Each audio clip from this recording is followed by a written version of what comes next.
What would happen if you built a refuge for a persecuted people in a place where another people already lived? In the next few minutes, you'll learn why this moral quandary is at the root of the struggle between Israelis and Palestinians.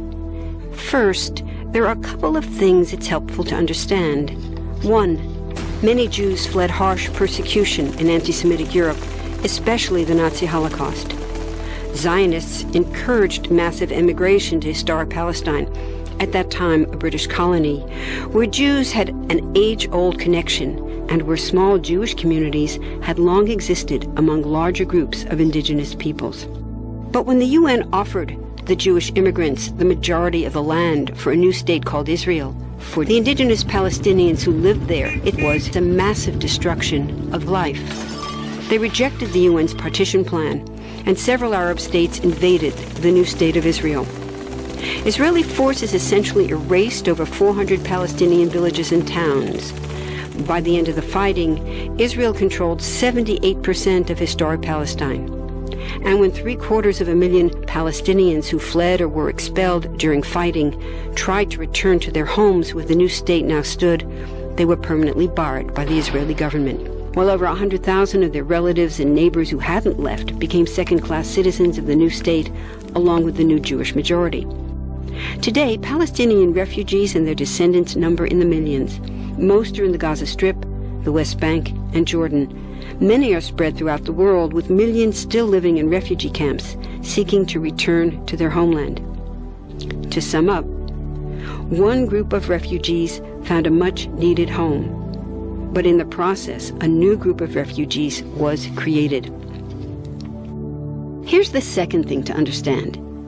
Israel was founded as a Jewish state. But now ask yourself, what exactly does that mean? People had lots of ideas about what a Jewish state should look like. Some called for equality for all citizens. But what was created, in practice, was institutional discrimination against non-Jews. In other words, Israel ended up being built on a blueprint of exclusion. The Israeli government wants maximum land and resources for Jews, but not the Palestinians living there. That's why, inside Israel, Jews get special privileges, including rights to land and housing, that are denied to the Palestinian citizens, who make up 20% of Israel's population. That's also part of why Israel has never defined its borders. In fact, they still hold on to land, the West Bank and Gaza, that they conquered in the war in 1967. Since then, Israel has built Jewish settlements throughout the occupied West Bank, building Jewish-only cities and supplying them with infrastructure like roads and army camps, schools, and even a college.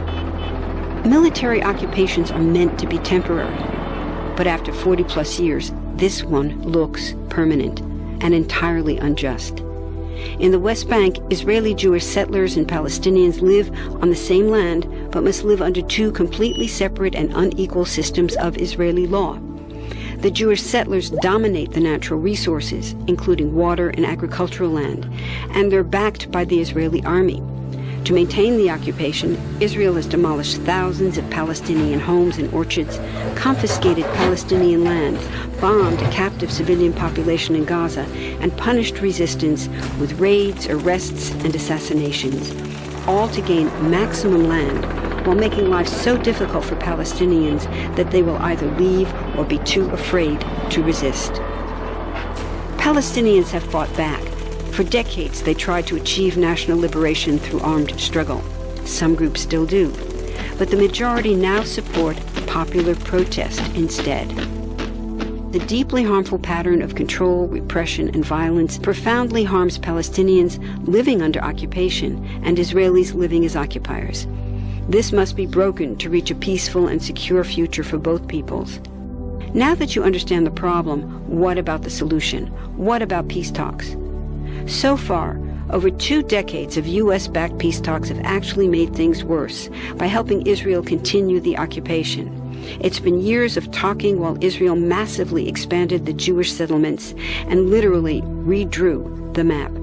Peace talks are good if they're real, but not when they're theater to cover a land grab. So now what? The current world superpower, the United States, has been a terrible friend, enabling Israel's destructive and self-destructive expansion onto Palestinian land by funding the Israeli military, the biggest recipient of U.S. foreign aid in the world. But there's another superpower that can make the difference: you. There's a movement with hundreds of thousands of people just like you across the world, including Palestinians and Israelis, protesting, educating, divesting, and boycotting, all to bring nonviolent international pressure on Israel to stop violating human rights of Palestinians.